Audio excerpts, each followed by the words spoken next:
ఉద్యోగం కోసం చూస్తున్నారా? ఓం శక్తి ప్రైవేట్ లిమిటెడ్ కంపెనీలో మార్కెటింగ్ జాబ్స్ 20,000 నుంచి 30,000 వరకు జీతం ఉంటుంది. సంప్రదించండి.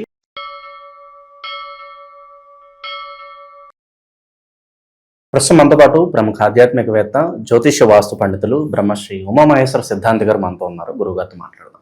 నమస్కారం గురుగారు. ఆయుష్మాన్ భవ. గురుగారు, జూలై నెల 2026 కర్కాటక రాశి వాళ్ళకి శుభ అశుభ ఫలితాలు ఏ విధంగా ఉండబోతున్నాయి? ఏ విషయాల్లో ఎక్కువగా జాగ్రత్తగా ఉండాలంటారు ఈ మాసం? సర్వమంగళ మాంగళ్యే శివే సర్వార్థ సాధకే శరణ్యే త్రయంబకీ దేవి నారాయణీ నమోస్తుతి. ఓం శ్రీ గురుభ్యో నమః. ఓం శ్రీ గం గణపతియే నమః. కృష్ణపక్షం ద్వితీయ బుధవారము, ఉత్తరాషాఢ నక్షత్రము, ఇంద్రకరణము, ఇంద్రయోగము, తైతిల కరణము. తిథివార నక్షత్ర యోగ కరణాలు ఈ రకంగా ఉన్నాయి కాబట్టి ఈ కర్కాటక రాశి వారికి యోగదాయకమైన స్థితిగతులు ఈ యొక్క మాసమయందు పొందుతున్నారు. ఎందువల్ల పొందుతున్నారండి? కర్కాటక రాశి వారే పొందాలన్న రాశి వారు పొందలేదా అనే మీమాంసం ఇలాంటి వారికి రావచ్చు. కర్కాటక రాశి యందు మనం చెప్పుకున్నాం, బుధ శుక్ర గురు గ్రహములు కలిసి సంచారం చేస్తుంది. ఈ కర్కాటక రాశికి ఆధిపత్యాన్ని వహించిన వాడు చంద్రుడు. చంద్రుడు ఎక్కడున్నాడయ్యా?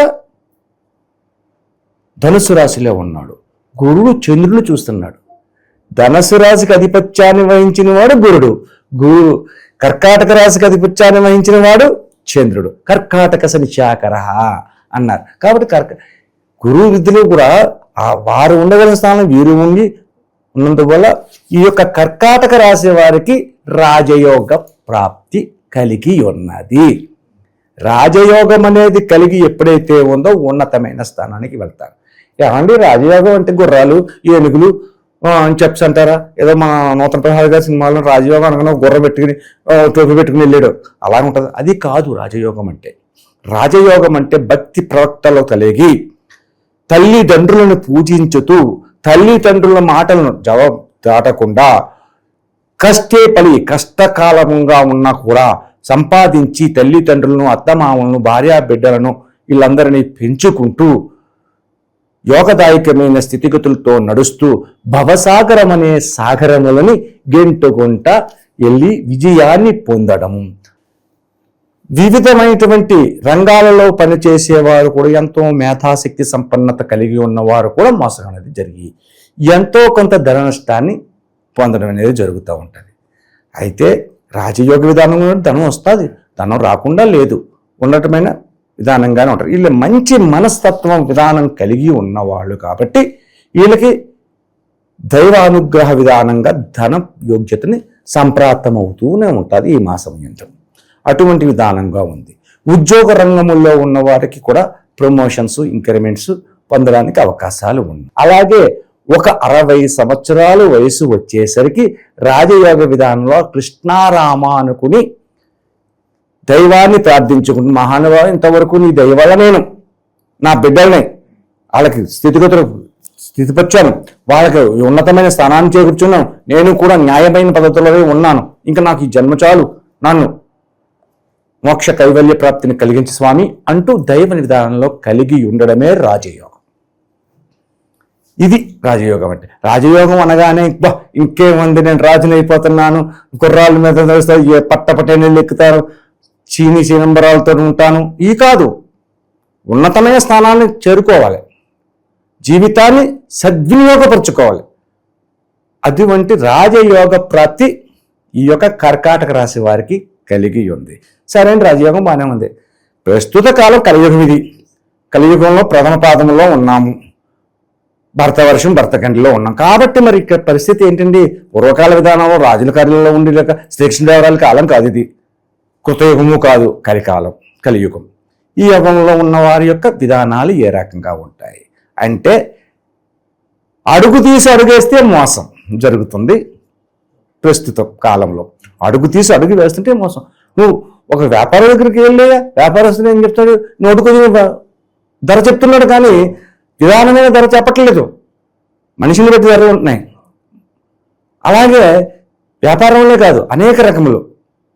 ఒక దేవాలయానికి వెళ్ళాం, దేవాలయంలో దేవుడి మీద భక్తి శ్రద్ధలతో మనం వెళ్తే ఆ పంతులు గారు అడుగుతారు. పంతులు గారిని అంటున్నాను కాదు, అందరినీ కాదు, కొంతమంది ఆయన గారు ఏం చేస్తాడు, ముందు దక్షిణ తర్వాత చూద్దాం అన్నాడు. ముందు దక్షిణ పెట్టు. ఒక కర్మకాలి ఒక రూపాయి 2 రూపాయలు వేసానికి ఒక శతకోపరం పెట్టి కొడుతున్నాడు. అదే 100 రూపాయలు 50 రూపాయలు వేసానికి నీ పేరేంటో అంటున్నాడు. వ్యాపారం అయిపోయింది. అలాగే విద్యా విధానంలో వ్యాపారం అయిపోయింది. పూర్వకాలం విద్యార్థులు నిలబడి కింద కూర్చుని గురువు గారికి సేవ చేస్తూ చెప్పేవారు. నిలబడి ఉండాలి, చెట్ల నీడలను చెప్పి ఉండేవారు, ఆ రకంగా ఉండేది. ఇప్పుడు విద్యార్థులు హాయిగా ఏసీ రూమ్లో కూర్చుంటారు, లెక్చర్లో నిలబడి పాఠం చెప్పాలి. దానికి ఊరికే చెప్తున్నారా? పూర్వకాలం విద్య అభ్యసించడానికి ఏమన్నాడు, గురువు గారి ఇంటే భోజనం చెయ్యాలి, గురువు గారు పెట్టింది తినాలి, ఆ రకమైన పరిస్థితులు పొందుతూ వస్తారు. అటువంటి ఉండేది. ఇప్పుడు అలా కాదు. ఎల్కేజీ స్టూడెంట్ అయినా యూకేజీ స్టూడెంట్ అయినా 2 లక్షలు కట్టాలంటున్నారు. ముందు డబ్బు ధనము లేదే ఏది జరగదు. ధనం మూలం మిదం జగత్ అన్న విధానంగా సంప్రాప్తం అయిపోయింది. కాబట్టి ఈ కర్కాటక రాశి వారికి ఎదుటి వ్యక్తుల మాటలలో మోసపోతారు, ఎక్కువ మోసపోతారు. నిరుద్యోగులకు ఎప్పుడు శుభవార్త ఉండొచ్చు అంటారు?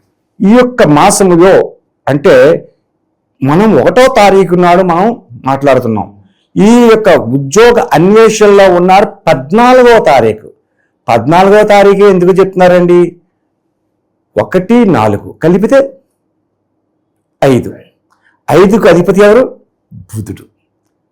బుధుని యొక్క అదృష్ట సంఖ్యది 5. అంటే 14వ తారీఖు నాడు వీరికి ఉద్యోగాల్లో ప్రయత్నం చేయాలి. కష్టేపల్లి ప్రయత్నం చేయకుండా రాదు. 14వ తారీఖున గురుగారు వస్తా అన్నారు కదా, నేను ఇంటికాడ పడుకుని ఉంటాడు, 14వ తారీఖు నాడు మనకే లెటర్ వస్తుంది, మన ఉద్యోగానికి వెళ్తాను, రాదు. నీ ప్రయత్నం నువ్వు చేయి. నీ ప్రయత్నం నువ్వు చేస్తే ఉద్యోగానికి యోగ్యతను పొందుతారు. ఈ 14వ తారీఖు నాడు నిజంగా చాలా మంది ఉత్తీర్ణులకు అవుతున్నారు ఈ 14వ తారీఖు నాటికి వచ్చేసరికి. కాబట్టి ఈ యొక్క కర్కాటక రాశి వారికి యోగదాయకమైన స్థితిని పొందడం అనేది జరుగుతూ ఉంది. స్థిరాస్తులు చరాస్తుల పరిస్థితి ఏంటి గురువుగారు? స్థిర చరాస్తులు అనేది కుజ విధానాన్ని బట్టి కలుగుతూ ఉంటుంది. స్థిరాస్తులు అంటే ముందు గతంలో చెప్పుకున్నాం.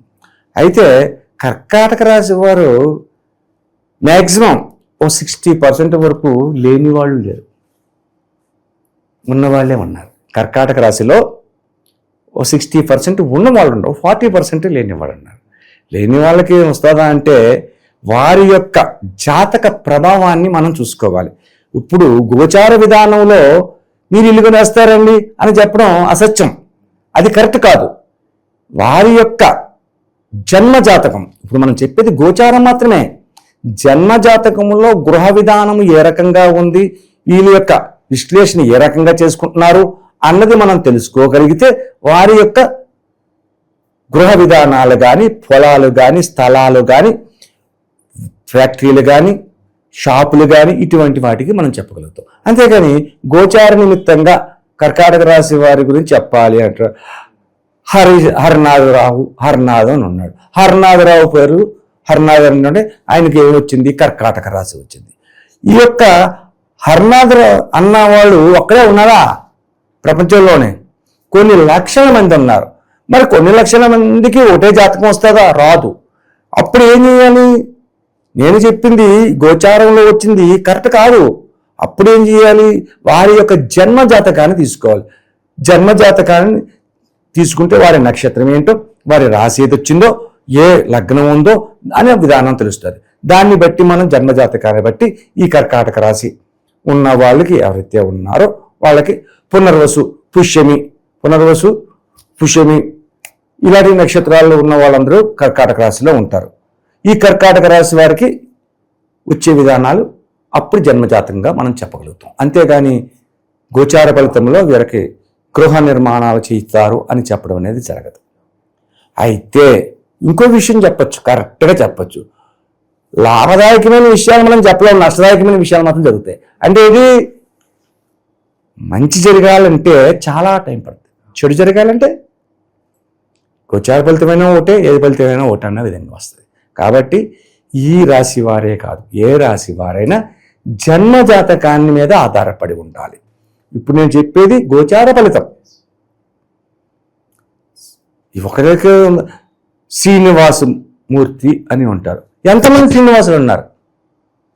ఒక వీధిలోనే కొన్ని వందల మంది ఉంటారు, ఒక వీధిలోనే, ఊర్లో కూడా కాదు, అందరికీ ఒకటేలా ఉంది. అలాగే కర్కాటక రాశియే కాదు, ఏ రాశి ఎందైనా జీన్స్ పెడతారు, కావాలా పిల్లలు తిరపడతారు, రాముడు లక్ష్మణుడు పేరు పెడతారు, అందంగా పెంచుకుంటారు. అంటే ఈ యొక్క కర్కాటక యొక్క కవల పిల్లలకు సంబంధించిన జాతకాలు నేను చాలా చూశాను. ఇద్దరు ఒకటే కదా, 5 నిమిషాలు 10 నిమిషాలే కదా తేడా, ఒకటే లగ్నం కదా, ఒకటే నక్షత్రం కదా, ఒకటే రాశి కదా, ఒకటే జన్మకుండలు కదా అని చూస్తే రాముడు లైఫ్ బాగుంటుంది, లక్ష్మణుడి లైఫ్ బాగోదు. నేను చాలా చూశాను. కవల పిల్లల్లో ఇద్దరు జాతకాలు ఒక రకంగా ఉండవు. ఏమండి, ఇద్దరే జాతకాలు ఒక రకంగా ఉండమంటున్నారు కదా, మరి ఒకటే లగ్నం కదా, ఒకటే రాశి కదా, ఒకటే కదా, కానీ చేతి రేఖలు మారిపోయినాయి. చేతి రేఖలు, లలాట విధానంలో రేఖలు మార్పు చెందుతాయి.